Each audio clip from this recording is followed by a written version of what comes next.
C'est un territoire dont on parle peu et pourtant son importance est fondamentale pour notre planète. L'Antarctique, véritable laboratoire scientifique à ciel ouvert situé dans l'extrême sud de la Terre, est menacé par le changement climatique, les tensions géopolitiques ou encore les appétits économiques. Plaidoyer pour l'Antarctique, c'est le titre d'un livre auquel ont participé des scientifiques et des chefs d'entreprise afin de sensibiliser le public. On en parle avec Robert Calcagno, le directeur de l'Institut océanographique de Monaco. Bonjour et merci d'être avec nous.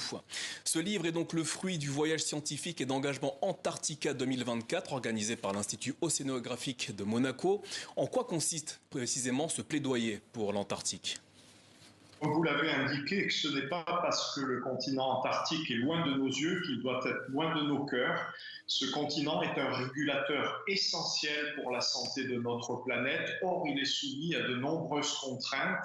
Et aujourd'hui, l'Institut océanographique a voulu aller plus loin dans la protection de ce continent et en particulier de l'océan austral que nous voyons sur votre carte qui l'entoure.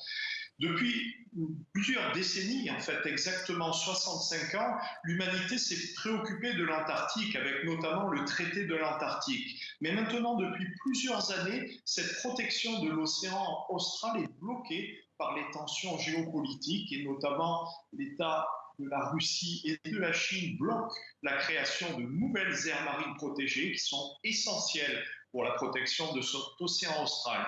C'est la raison pour laquelle nous avons organisé en janvier de cette année une mission d'exploration scientifique et d'engagement en mer de Weddell qui associe à la fois des scientifiques et des chefs d'entreprise pour réaliser ce plaidoyer pour une meilleure protection de l'océan austral. Robert Calcagno, l'Antarctique est-il affecté par le changement climatique et si oui, de quelle manière ? Alors oui, pendant de nombreuses années, en fait, on ne savait pas vraiment répondre à cette question et on était étonnés de ne pas voir les effets du changement climatique global sur l'Antarctique. Les scientifiques se posaient vraiment des questions. Mais maintenant, depuis une dizaine d'années, ce changement climatique arrive au galop, si je pourrais dire, en Antarctique, et on voit la fonte et le glissement des glaciers qui peut avoir un impact tout à fait considérable, par exemple sur l'augmentation du niveau de la mer, mais ce changement climatique a aussi un impact sur la faune et la flore, avec par exemple les manchots ou les phoques qui doivent aller de plus en plus loin pour aller chercher leur subsistance et le krill notamment. Enfin, en quelques mots, quelles doivent être les entreprises, quelles doivent être les actions entreprises pour préserver l'Antarctique ? Alors ces actions, c'est principalement pour l'océan austral la création de vastes aires marines protégées.